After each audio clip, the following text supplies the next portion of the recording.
சொன்னால் ஏழுமலையிலிருந்து பார்க்கும்போது தெரிகிற இந்த மலை வள்ளிமலை என்பாங்க. 26 வருடங்களுக்கு பிறகு ஒரே நேரத்திலே அதிக பக்தர்கள் வந்த ஆண்டாக இந்த ஆண்டு பதியப்பட்டிருக்கின்றது. கீழ்ப்பகுதியில் பார்த்தீங்கன்னு சொன்னால் வள்ளி குளித்த கேணி இருக்கும், உங்களுக்கு காட்டுறேன்.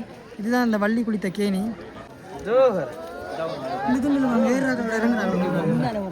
நாங்கள் மட்டக்களப்பு மாமங்க புள்ளியார் ஆலயத்திலிருந்து எங்களுடைய பாத யாத்திரை புறப்பட்டு இப்போ நாங்கள் என்ன செய்ய போகிறோம்னு சொன்னால் ஏழுமலை அப்படின்னு சொல்லக்கூடிய முருகன் மலைக்கு தான் போக போகிறோம். பொதுவாக பார்த்தீங்கன்னு சொன்னாவே முதலாவது இந்த ஆலயத்து கதிர்காம சூழலுக்கு வந்ததும் செல்ல கதிர்காமம் போயிட்டு பிறகு இந்த கதிர்காமத்துக்கு வந்துட்டு அதுக்கு பிறகு பார்த்தீங்கன்னு சொன்னால் ஏழுமலைக்கு போவாங்க. நாங்கள் அப்படியே போய் இப்போ ஏழுமலைக்கு போய் பார்க்க போகிறோம். அதுக்கு பார்த்தீங்கன்னு சொன்னால் வாகனங்கள் வந்து இங்கே நிற்கிது. ஒரு நபருக்கு எவ்வளோ கட்டணம் எடுக்கிறேன்னு தெரியாது, பார்ப்போம் எவ்வளோ கேட்குறாங்க என்ன மாதிரின்னு சொல்லி நாங்கள் பார்ப்போம். சரி, நாங்கள் வந்து பயணம் போகிறோம். அதோட இந்த ஒரு வாகனத்தில் பார்த்தீங்கன்னு சொன்னால் 15 பேர் வந்து போகலாம். 15 பேரை ஏற்றிட்டு தான் இந்த பயணமே ஆரம்பிக்க போகுது. 15 பேர் ஏற்றும் வரைக்கும் விட மாட்டாங்க, ஒரு வாகனத்தை நிரப்பும் வரைக்கும் விட மாட்டாங்க.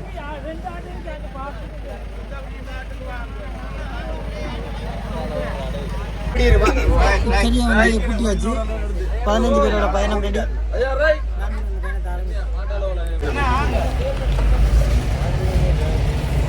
சரி, பயணத்தை ஆரம்பிச்சிட்டோம்.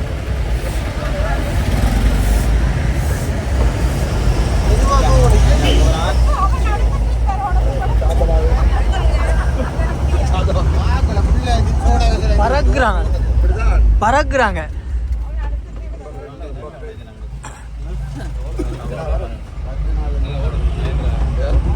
இன்னும் பாத யாத்திரைகள் வந்துட்டு தான் இருக்கிறாங்க. இதெல்லாம் அங்கே போகிற இடத்துல இருக்கிற கடைகள். நாங்கள் வந்துட்டோம்.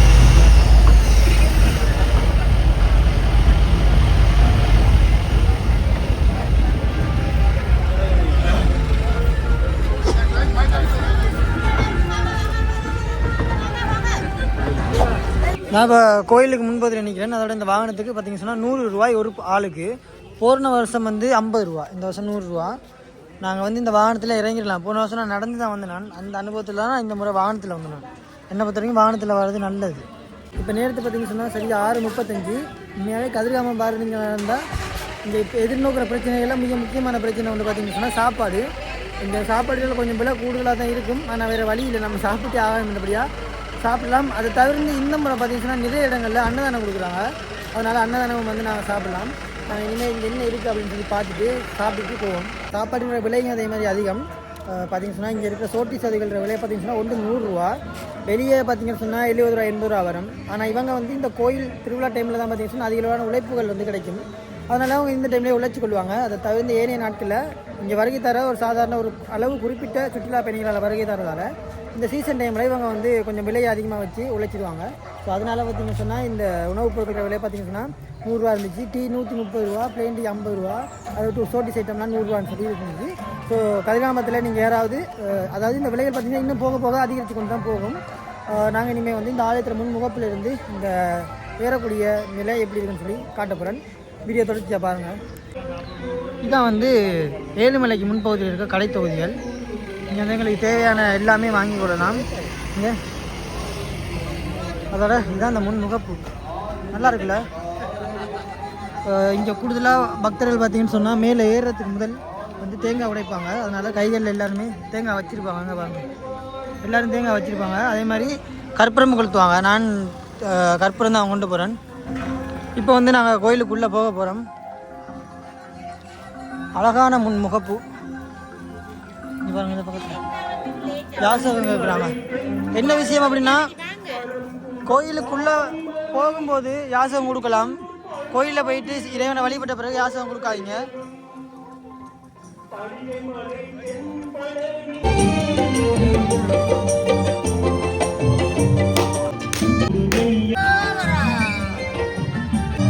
நாங்கள் இனி மேலே போவோம். அப்படியே முருகா வச்சு வாங்க.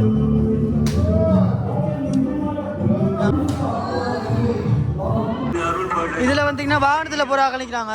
நாங்கள் இதில் நடந்து போகிற இதில் நடந்து போவாங்க. வாங்க இந்த பயணத்தை ஆரம்பிப்போம்.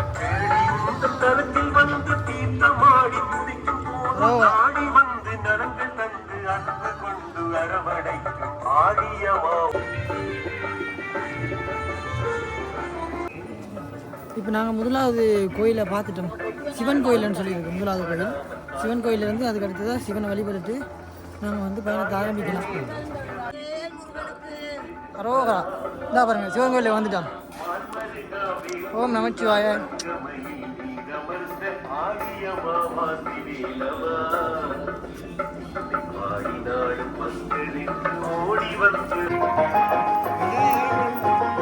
ஓ எடுக்கலாமுங்க செலவாகும்.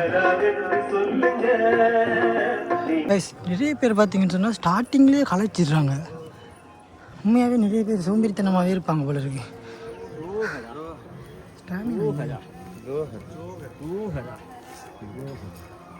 மலையில் எங்கள் பக்தர்களை காணல கொஞ்சம் பேர் தான் வராங்கன்னு பார்த்தீங்கன்னு சொன்னால் நிறைய பேர் பார்த்தீங்கன்னு சொன்னால் நேரத்துக்கே வந்திருக்காங்க. ஆனால் என்னென்னா வாகனங்கள் பிடிச்சி போயிருக்காங்க. அதோட இனிமேல் தான் கொடியேற்றமே ஆரம்பிக்க போகிற காரணத்தால் இதற்கு அடுத்தடுத்த நாட்கள்லாம் பார்த்தீங்கன்னு சொன்னால் நிறைய பக்தர்கள் வருவாங்க.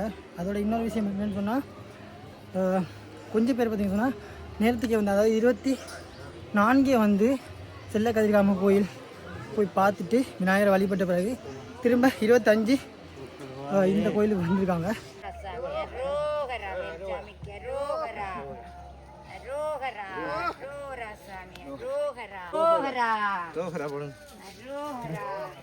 இங்கே வந்து பார்த்திங்கன்னா இந்த சின்ன பிள்ளைகள் நடந்து வரதால் ஐஸ்கிரீம் வைப்பாங்க. அதையும் சின்ன பிள்ளைகள் வாங்கி சாப்பிட்டுட்டு அப்படியே கூட்டிட்டு வருவாங்க. சின்ன பிள்ளைக்கு ஐஸ்கிரீம் கொடுத்து கூட்டிட்டு வருவாங்க மேலே கோயிலுக்கு. இந்தியாவில் பார்த்திங்க சொன்னால் வெள்ளையங்கிரி, சதுரங்கிரி, பர்வதமலை இதெல்லாம் வந்து நாங்கள் போயிருக்கோம். ஆனாலும் நம்ம இலங்கையில் இருக்கிற அதற்கு நிகரான ஒரு ஆலயம், அதாவது ஒரு இறை வழிபாடு அப்படின்னு சொன்னால் அந்த பயணம், காட்டு வழி பயணத்தில் இந்த உகந்தை வந்து அதுக்கு எல்லாத்திற்கும் மேற்பட்டதாக காணப்படும். ஆனால் இந்த ஏழுமலை என்கிற பயணம், இந்த முருகனை நோக்கிய பயணம் பார்த்திங்கன்னு சொன்னால் கிட்டத்தட்ட அந்த பயணங்களுக்கு ஒப்பாகத்தான் இருக்கும். ஏன்னா இங்கே கிட்டத்தட்ட பார்த்திங்கன்னா எனக்கு இதில் நடக்கும்போது சதுரங்கிரி மலைக்கு போகிற மாதிரியும் வெள்ளையங்கிரிக்கு போகிற ஒரு சில இடங்கள் மாதிரி தான் இருக்குது. ஆனால் அங்கன்னா நீர் சுனைகள், நீர் ஊற்றுகள் நிறையவே இருக்கும். ஆனால் இங்கே வந்து அப்படி இருக்காது. தண்ணியை பார்க்கறது கொஞ்சம் கஷ்டம்தான் இந்த மலையில். ஆனால் இது வந்து கிட்டத்தட்ட இந்த பயணம் அதே மாதிரி இருக்குன்னு தான் விட, ஆனால் என்ன சொல்கிறது, ஒரு இது அதோட ஒரு வித்தியாசமான அனுபவம் கிடைக்கும். அதோட இலங்கையில் இருக்கக்கூடிய ஒரே ஒரு முருக வழிபாடு, நீண்ட தூரம் செல்லி வழிபடக்கூடிய ஒரு ஆலயம்னு சொன்னால் அது இந்த உகந்தையிலிருந்து கதிர்காம யாத்திரை, அதோட இந்த ஏழுமலை யாத்திரை. அதுக்கு அடுத்தது இன்னொன்றும் இருக்குது, சிவனொளி பாதமலை. அதுவும் இப்படி தான் வந்து நடந்து போகணும். நல்லாயிருக்கும். சாமியை வளமையாக சந்திக்கிறடா.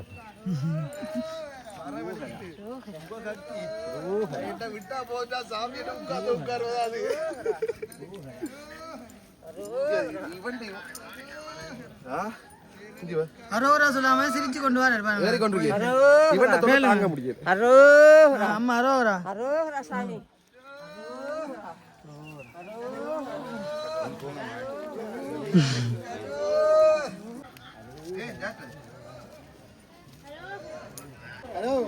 ஐஸ்கிரீமை பறிச்சு சாப்பிடுது. யார் வருவா? ஐஸ்கிரீம் பறிக்கலாம். ரொம்ப நேரம் ஆயிடுச்சு. என்ன செய்யுது? எவனும் வரமாட்டாங்கிறாங்களே. ஐஸ்கிரீம் தருவானுங்களா தரமாட்டாங்களா? இந்த குரங்கு ஜோதிச்சு வந்துருக்கு அப்பையிலேருந்து. இங்கே கீழே பாருங்க பத்திரம். இந்த இடத்த வடிவாக பார்த்துக்கொள்ளுங்க. இது ரொம்ப முக்கியமான ஒரு இடம். ஐஸ்கிரீம் விற்கப்படும் இடம். அது மட்டும் இல்லை, குரங்குகள் ஐஸ்கிரீமை பறிக்கிற இடமும் கூட. சின்ன பிள்ளையோட வந்தீங்கன்னா ரொம்ப அவதானமாக இருங்க. நாங்கள் இனி மேலே ஏறி போய் பார்ப்போம். குட்டி விளையா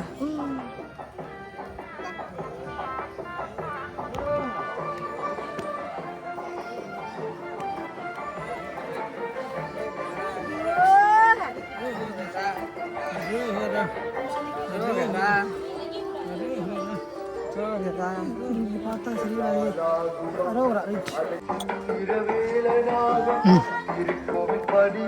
ஓ எல்லாம் வந்த ஏறினாங்களா? நான் திரும்பி திரும்பி உட்காந்துட்டு இருக்கீங்க. நான்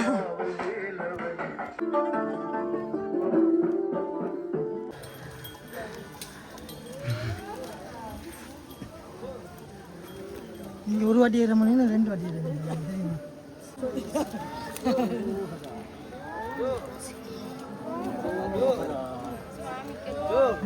அதுக்குள்ள கொம்பட்டலும் பார்த்துருக்காங்க.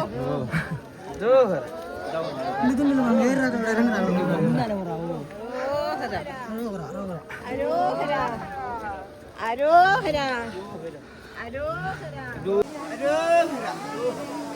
அரோகரா முருகனுக்கு அரோகரா முருகன் அரோகரா அரோகரா அரோகரா அரோகரா அரோகரா.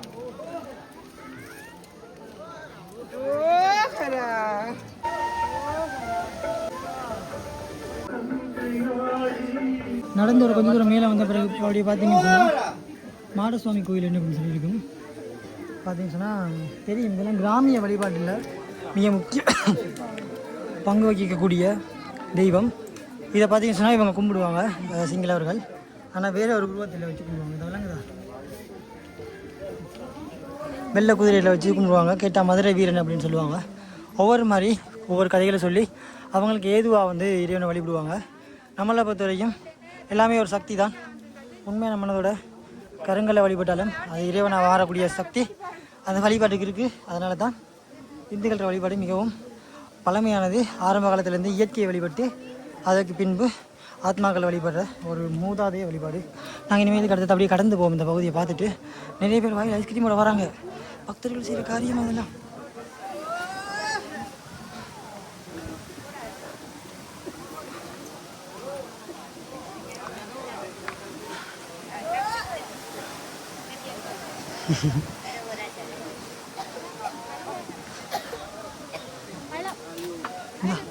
ஐஸ்கிரீம் வேலியில் உட்காரக்கூடாது. இந்த வேலியில் உட்காரக்கூடாது. அரோகரா நான் சொன்னதை இப்போ தான் ஏறிட்டுருக்கீங்க. கடவுளே வணக்கம். நாங்கள் மட்டக்களப்பு மாமாங்க புள்ளியார் ஆலயத்திலிருந்து எங்களுடைய பாத யாத்திரை புறப்பட்டு எங்களுடைய குலதெய்வமான குமாரத்தன் முருகன் ஆலயத்திலிருந்து நாங்கள் பயணமாக இந்த பாத யாத்திரையை கலந்து கொண்டிருந்தோம். எங்களுடைய பாத யாத்திரையானது பானமை புள்ளியார் ஆலயத்திலிருந்து ஆரம்பிக்கப்பட்டு தொடர்ச்சியான முறையிலே கதிராமகந்தனுடைய ஆலயத்தை வந்தடைந்திருக்கின்றோம். 4 நாட்கள் நாங்கள் இந்த யாத்திரையை குறுகிய காலத்துக்குள் முடிக்க வேண்டும் என்ற ஒரு நிலை இருந்தது. காரணம் எம்பெருமானுடைய எங்களுடைய மட்டக்களப்பு மாமாங்க புள்ளியாருடைய ஆலயத்திலே எண்ணெய் காப்பு நடப்பதன் காரணமாக நாங்கள் இந்த 4 நாட்கள் குறுகிய நேரத்துக்குள் இந்த யாத்திரையை முடித்திருக்கின்றோம். உங்களோட எத்தனை பேர் இந்த பக்தர்கள் பயணம்? நாங்கள் வளமையாக 100க்கும் மேற்பட்ட பக்தர் அடியார்கள் இந்த பாத யாத்திரை கலந்து கொள்வது வழக்கம். ஆனால் இம்முறை நாங்கள் சொன்னால் பிரிந்து எங்களுடைய சிறு சிறு குழுக்களாக என் பெருமானுடைய எண்ணெய் காப்புக்கு மாமாங்கீஸ்வரருடைய எண்ணெய் காப்பில் கலந்து கொள்வதற்காக முடிந்தவர்கள் தங்களுடைய குறுகிய குழுக்களாக பிரிந்து இந்த முறை வந்திருக்கின்றோம். இப்போ நீங்கள் எத்தனை தடவை இந்த பாத யாத்திரை செய்கிறீங்க? நாங்கள் கிட்டத்தட்ட 15 வருடங்களுக்கு மேலாக 15 வருடமாக செய்கிறீங்க. 15 வருடம் செய்ததுக்கும் இந்த முறை செய்ததுக்கும் என்ன வித்தியாசம் இருக்குன்னு நீங்கள் நினைக்கிறீங்க? நிறையவே மாற்றங்கள் இருக்கின்றது. ஒவ்வொரு வருடமும் ஒவ்வொரு கஷ்டங்களை, துன்பங்களை, துயரங்களை பெருமான் அகற்றி வருகின்றார். பல நாங்கள் இருந்ததையும் கூட பல செல்வ செழிப்போடு வாழ்ந்து கொண்டிருக்கின்றோம். அதே மாதிரி இப்போ முதலோட இந்த பக்தர்கள் எண்ணிக்கை இந்த முறையில் அதிகரிச்சிருக்கு. நாங்கள் 26 வருடங்களுக்கு பிற்பாடு ஒரே நாளிலே அதிக பக்தர்கள் கதவு திறந்ததுக்கு வகை தந்து ஒரு சாதனையாகவே காணப்படுகின்றது. நிறைய பக்தர்கள் இந்த முறை கலந்து கொண்டிருக்காங்க. 26 வருடங்களுக்கு பிறகு ஒரே நேரத்திலே அதிக பக்தர்கள் வந்த ஆண்டாக இந்த ஆண்டு பதியப்பட்டிருக்கின்றது. இந்த இப்போ நிறைய பக்தர்கள் வந்ததால இந்த காட்டு பகுதி, அதாவது இந்த வனப்பகுதி வந்து என்ன மாதிரியான மாற்றங்களுக்கு உள்ளாயிருக்கும் நீங்க நினைக்கிறீங்க? நல்லதா இருந்தாலும் சரி, கெட்டதா இருந்தாலும் சரி. ஒரு பக்கத்திலே நல்லதும் நடக்கும், ஒரு பக்கத்திலே தீதும் நடக்கும். ஆனால் இந்த அதிக பக்தர்கள் ஒன்றாக முருகா என்று அழைத்து வருகின்ற பொழுது நிச்சயமான முறையிலே அனைவருக்கும் ஒரு சக்தியாக ஒரே நேரத்தில் முருகன் ஒரே சக்தியாக வந்து அருள் பாதிக்கக்கூடிய சந்தர்ப்பமும் இருக்கின்றது. அது வந்து இப்போ நிறைய பக்தர்கள் பயணம் செய்யும்போது கொண்டு வர பிளாஸ்டிக் கழிவுகள் என்ன மாதிரி முறையான அகற்றுகள் என்ன மாதிரி இருந்தது? வருகின்ற பக்தர்கள், முருகன் பக்தர்கள் ஏனைய பறவைகள், மிருகங்களுக்கு ஒரு இடையூறு இல்லாமல் தங்களுடைய சரியான கடமையை கடைபிடிப்பார்கள். ஓரிரு பக்தர்களுடைய சில தவறு காரணமாக வருகின்ற அனைத்து பக்தர்களுடைய நல்லொழுக்கமும் கட்டு போகின்றது. ஒரு பேர் ஒன்று கட்டு போகணும். அதோட பார்த்தீங்கன்னு சொன்னால் இப்போ நீங்கள் அடுத்த வருஷம் பயணம் மேற்கொள்வீங்களா? நிச்சயமான முறையிலே சொல்ல முடியாது, எதுவும் நடக்கலாம்.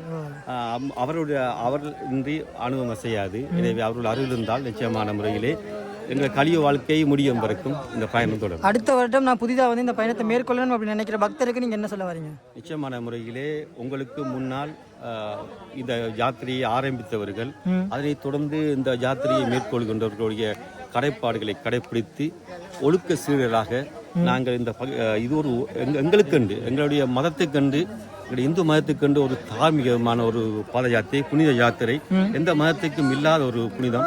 எனவே புதிதாக வருகின்ற பக்த அடியவர்கள், எங்களுடைய முன்னோர்கள் எவ்வாறு இந்த யாத்திரையை அந்த காலத்திலே இப்பொழுது சகல வசதிகளோடும் இந்த யாத்திரையை நடப்பதற்கு எங்களுக்கு வசதியாக இருக்கின்றது. அந்த காலத்திலே நாங்கள் ஒரு 50 வயசுக்கு மேற்பட்டவர்கள் தங்களுடைய சொத்துக்களை தங்கள் உடைமைகளை எழுதி விட்டு போட்டுத்தான் இந்த பாத யாத்திரையை மேற்கொள்வார்கள். ஏனெனில் நாங்கள் போவோம் என்று சொல்வோம், ஆனால் வருவோம் என்று சொல்ல முடியாத ஒரு நிலை இருக்கின்றது. எனவே அப்படியான ஒரு நிலையிலே தான் இந்த பாத யாத்திரை ஆரம்பிக்கப்பட்டது. எனவே இனி வருகின்ற எமது சந்ததிகள், எமது தலைமுறைகள், எங்களுடைய முன்னோர்கள் எவ்வாறு இந்த யாத்திரையை மேற்கொண்டார்களோ அந்த யாத்திரையை மேற்கொள்கின்ற விதிமுறைகள், கட்டுப்பாடுகளை மேற்கொள்ளும் பொழுது இன்னொரு மதத்தவர், இன்னொரு இனத்தவர் எங்களை பின்பற்றி, எங்கள் மதத்தை பின்பற்றி, எங்கள் மதங்களோடு இணைந்து அவர்களும் வர வேண்டும் என்றுதான் என்னுடைய ஆசை. சரி, ரொம்ப நன்றி, ரொம்ப நன்றி. முக்கியம். ஒரு மாதிரி நாங்கள் மேலே வந்து கோயில்கிட்ட வந்துட்டோம். அதோட இந்த பகுதி பார்த்தீங்கன்னா நல்லா தெரியும், புதுசாக ஒரு டவர் ஒன்று போட்டிருக்காங்க. சரி, அதை விடுங்க. இன்னும் நிறைய விஷயங்கள் இந்த ஆலயத்தை பற்றி சொல்ல வேண்டியிருக்கு. மேலே ஏறி இன்னும் தெளிவாக வந்து நான் சொல்கிறேன், பார்த்துக்கோங்க. கொஞ்சம் செலவாகும், பரவாயில்லையா? ஓ,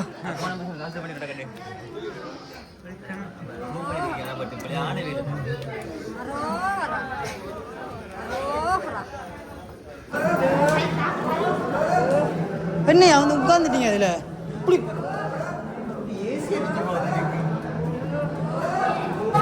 இறுதியாக நாங்கள் கோயிலை வந்து அடைஞ்சிட்டோம்.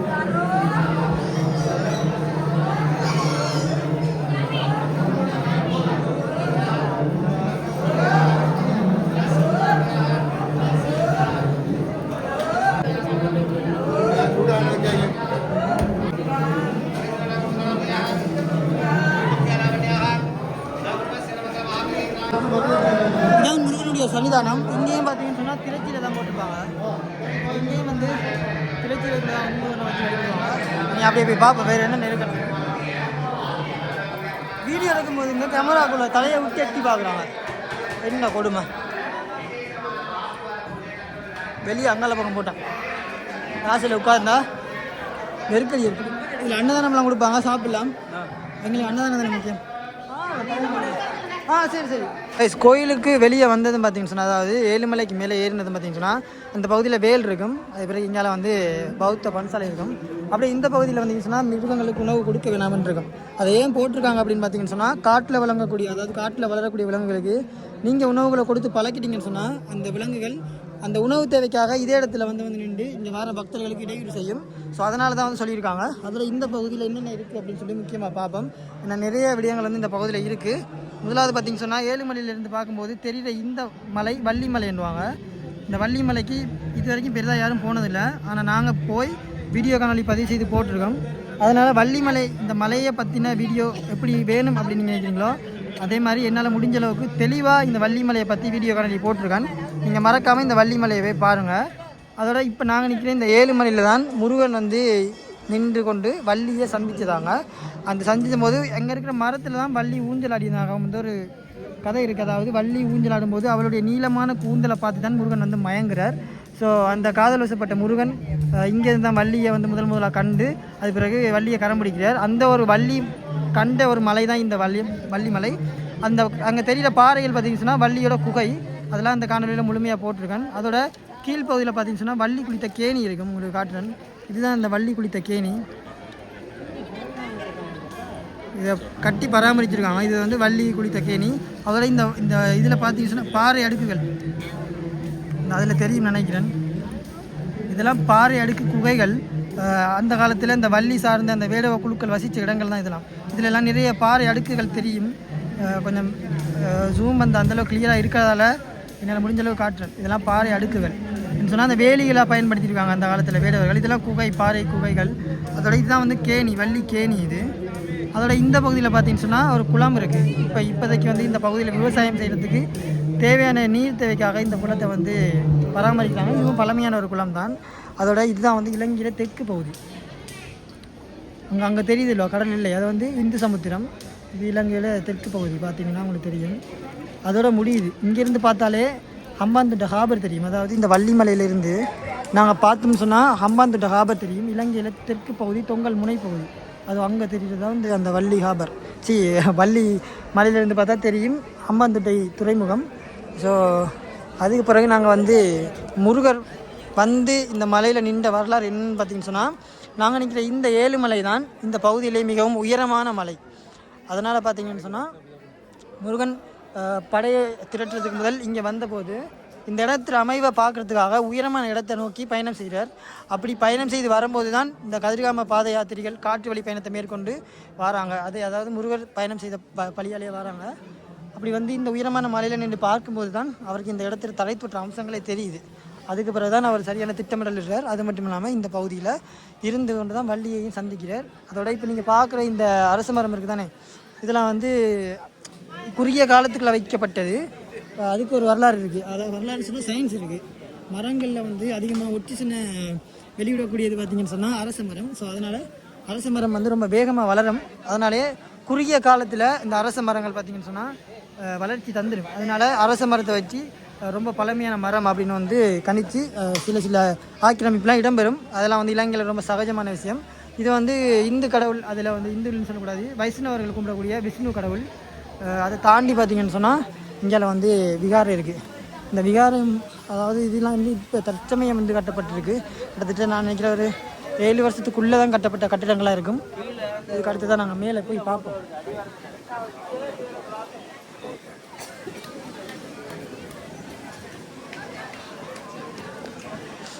என்னால் முடிஞ்சால் வள்ளிமலைக்கு போகிறதுக்கு முயற்சி செய்வேன், பார்ப்போம்.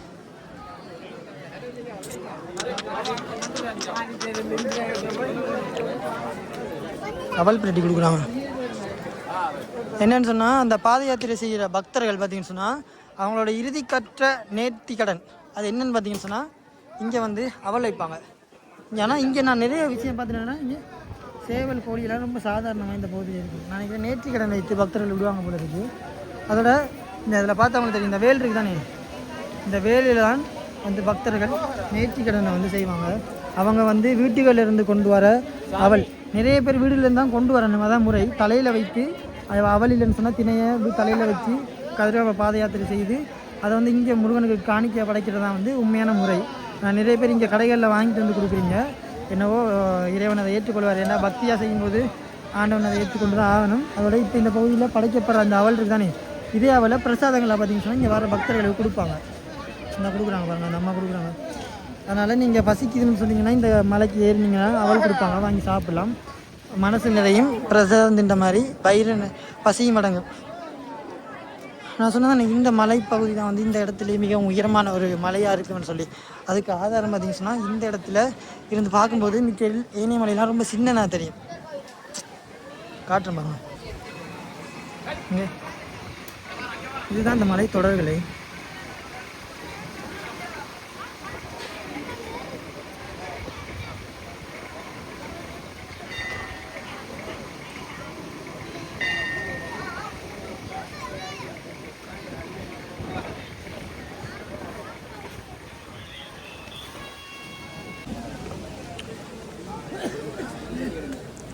இங்கே பாருங்க, நான் சொன்னேன் சேவல் கோழியெல்லாம் ரொம்ப சாதாரணமாக இந்த பகுதியில் தெரிய முடியுங்க. ஆனால் வடிவாக இருக்கும். இதுதான் வந்து முருகனோட பிரதானமான மூலஸ்தலம் இங்கே இருக்கிற முருகன் கோயிலோட.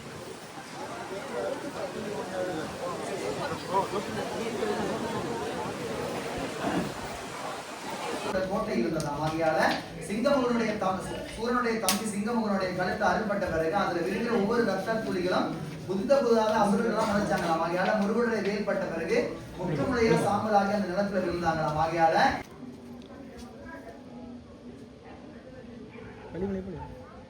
பள்ளிமலைக்கு போகிற பிளான் தான் இருக்குது எனக்கு. ஆனால் டீம் செட் ஆனால் போயிடுவார். போகிறீங்களா? அப்போ வாங்க சேர்ந்து போவோம். பக்தர்களே, வள்ளிமலைக்கு பக்தர்கள் போய் சேர்ந்துட்டாங்க. அதோ அங்கே காட்டுறேன் பாருங்கள். அடுத்து தான் நாங்கள் போகிறோம். இதுக்கு அடுத்ததாக வள்ளிமலை வீடியோ தான் வரும், அதனால் மறக்காமல் அதையும் பார்த்துக்கொள்ளுங்க. ஏற்கனவே போன வருடம் இந்த வள்ளிமலை பயணம் செய்து நான் உங்களுக்கு எல்லாம் காட்டிடுவேன். ஸோ இந்த வருடம் இந்த பயணம் வந்து செய்து காட்ட போகிறேன். அதனால் வீடியோ பயணம் முழுமையாக பார்த்துக்கொள்ளுங்க. இவ்வளோ ஆச்சரியமாக கேட்குறாங்க. அந்த 2 பாறை தான் வள்ளி குகை. நிறைய விஷயம் இருக்கா இங்கே பாருங்கள். அந்த பகுதியில் பாறையில் அடிக்கிருக்காங்க. அது அப்படி இந்த அப்படி இதில் வந்து இன்று நேற்று அடிக்கணும். அந்த காலத்தில் வேடோ குழுக்கள் இருக்கும்போது அடுக்கப்பட்ட பாறைகள் அதெல்லாம் உருண்டு வந்துடுச்சு. இந்த துண்டு தான் வள்ளி கேணி. இங்கே இந்த இருக்குது வள்ளி குளித்த கேணி தான் இது. இங்கே இருந்து பார்க்க தெளிவாக தெரியுது கேணி. இந்த வள்ளி குளித்த கேணி அதான் கட்டி அதை பராமரித்து வச்சுருக்காங்க அடையாளமாக. இது குளம். இந்த குளத்தை பயன்படுத்தி இந்த விவசாயம்லாம் மேற்கொள்கிறாங்க. இதெல்லாம் ஆரம்ப காலத்தில் சேனை நிலங்களாக இருந்தது. இது நவக்கிரகங்கள். பக்கம்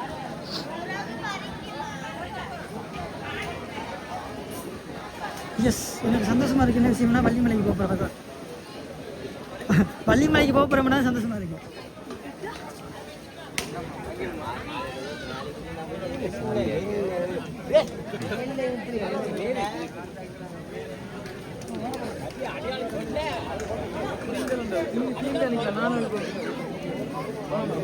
வைங்க வைங்க வடியா வைங்க. எடுத்துட்டீங்களா? அஜீப் பிள்ளைக்கு நேர்ந்து வச்சுட்டு போனேன். அவல் வாங்கி வந்து இதில் பெண்ணஞ்சு படைக்கிறாங்க இறைவனுக்கு. நேர்த்தி கிடந்தன செய்கிறாங்க. வேலுமலை ஏறி வந்தால் அவல் பூசணுமாம் கட்டாயம். வேலை ஒன்று இருக்கு, அந்த வேலைக்கு அவசியம். சாமி அரோரா சாமி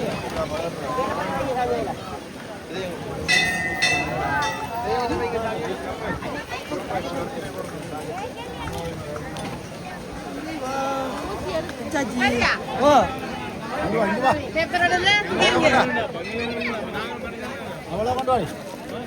அதுல இருக்கிற அள்ளி பூச்சி இங்க கூட எவ்வளோ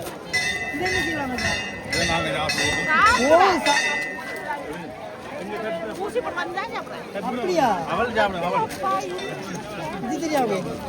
என்னன்னு சொன்னா அவல் இருக்குதானே, அவளை வந்து நேர்த்திக்கடன் சாமி வேலுக்கெல்லாம் பூசிட்டு கடைசியா அந்த அவளை சாப்பிடுவாங்க பிரசாதமா. அதான் முறை. கேமராமேன் விழுந்து கேமரா இருக்கிறது.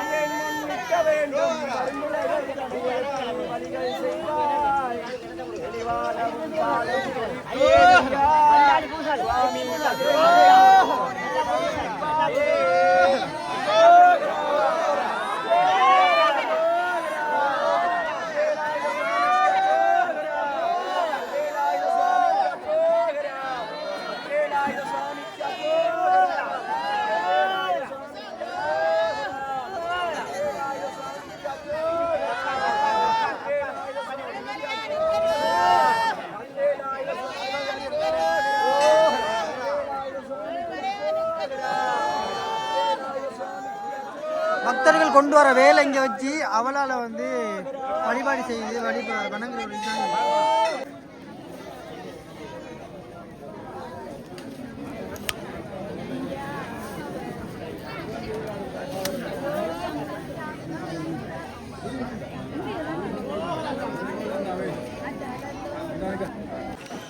கைஸ் கடைசியாக நாங்கள் வந்து வள்ளிமலைக்கு போகிறோம். ஒரு டீம் ஒன்று செட் ஆகிடுச்சு, பார்த்துட்டு போவோம்.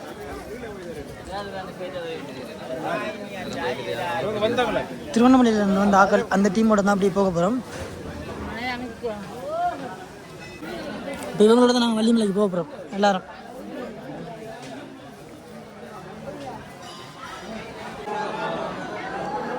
இதில் வந்து கோயில் பொருட்கள் எல்லாம் விற்கிறாங்க, தேவையான வாங்கி கொள்ளலாம். ஐயா ஐயா கேமரா பார்த்து அழல்று. ஒரு நூல் 50 ரூபாயாம்.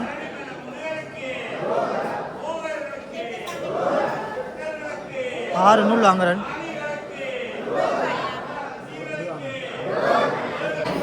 விபூதி வந்து 300 ரூபாயாம். கதிர்காம நூல் வந்து 50 ரூபாயாம்.